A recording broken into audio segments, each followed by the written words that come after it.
ప్రకారం మీరు చేసేది నేరం. అతన్ని స్వేచ్ఛగా వదిలేయండి.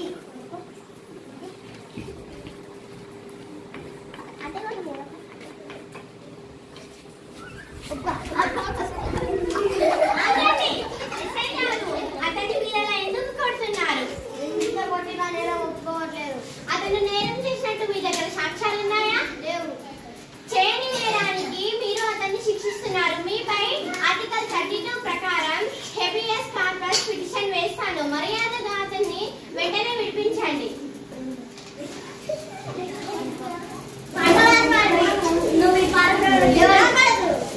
అతన్ని ఎందుకు వద్దంటున్నారు? అంటరాని వాడు.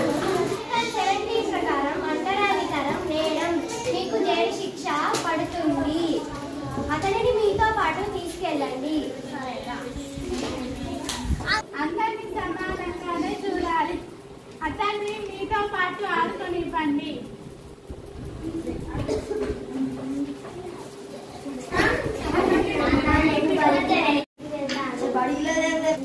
ఇంత పనులు చూసుకోపో. ఆడపిల్లలు చదివేందుకు. చదువుకోవడం పిల్లలందరి హక్కు, కేవలం మగవాళ్ళ హక్కు మాత్రమే కాదు. ఆర్టికల్ 21A ప్రకారం పిల్లలందరూ బడిలో ఉండాలి.